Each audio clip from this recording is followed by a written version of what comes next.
It's time for another Dice Tower review with Barry.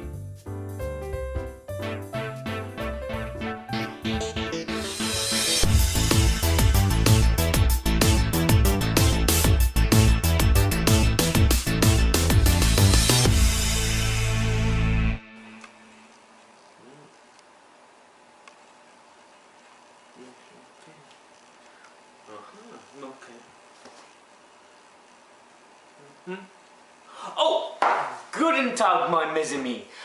Today on Board Games Everybody Should, I will be looking at this little box called King of Tokyo Power Up. Okay, this is an expansion for this super fantastic game. If you haven't seen my review of this super duper fantastic super game, you can check out my review by searching YouTube here and enjoy. But enough about that. Let's talk about what comes in this tiny little box and what it adds to the other game.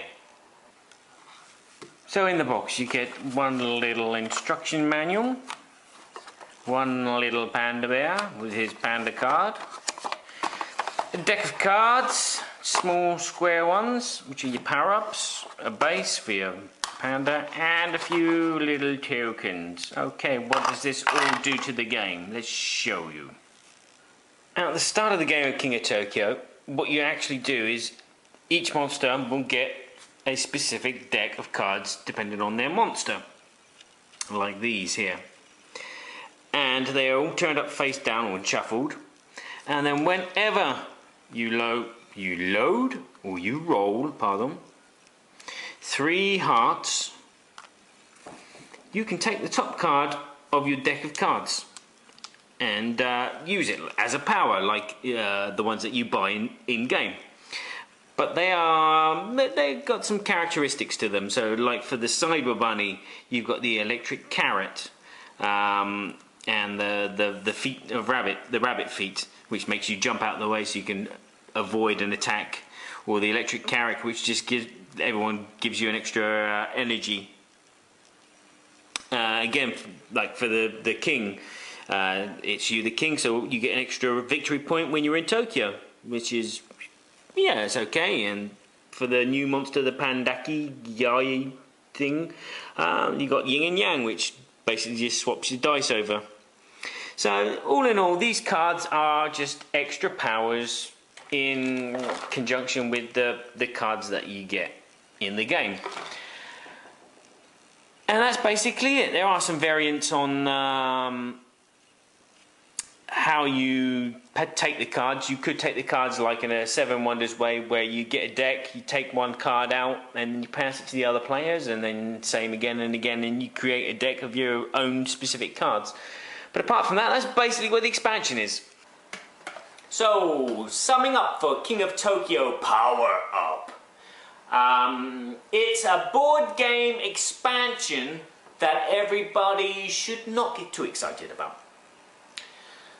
Why do I say that? Now, there's 2 reasons why I say that. When I bought this, when it first came out, I thought, whoa, I love King of Tokyo. What can this add to make it even better? Nothing, I found. It didn't add anything. It added more randomness on top of randomness that was already there. And in regards to that randomness, I was disappointed that whenever someone would turn over a permanent power card, they would practically walk away with the game.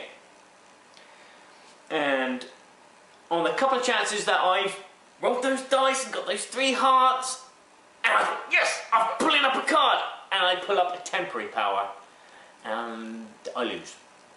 So I feel that the randomness of these cards sours my experience tremendously, because you can't seem to win if you don't get a permanent power card beforehand. But there is a variant where you can all start with 1 permanent power card, which is great. But it's a variant. It's not what the game was intended for.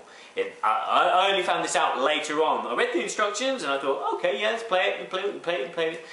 And I was soured, and then it wasn't till later I thought, well, what varieties, variations of the game that they do, and they did that, and I was like, okay. Or the 7 Wonders, distribute a card, take a card, stuff. The other thing that disappointed me was what comes in this box for this price point was just one variant, which, as I said, is a bit disappointing. If you spend the same amount of money on a Carcassonne expansion, you get 3, 4, maybe 5 variants that you can add to the game, which makes it more worth the money. I didn't find the pennies were worth it, so I was very disappointed on that front. I was hoping that they would, with the extra monster, you'd be able to play 7 players. Or if they'd included 2 monsters, that would have been better. And a variant for kind of like a wrestling tag team where you could pair up with another player and you take turns going in Tokyo and somehow, you know, have to fight off the other monsters but at the same time defend Tokyo while the other monsters... But, no, didn't. So, I can't recommend it that much. King of Tokyo, if I gave it a 10 out of 10 score, is a 10 out of 10. But when I play it with this, it knocks it back to about an 8 out of 10. So, unless they find a way to incorporate more into the game with this expansion and the cards that it has in another expansion, then I wouldn't get your hopes up too high about this. Sorry, guys.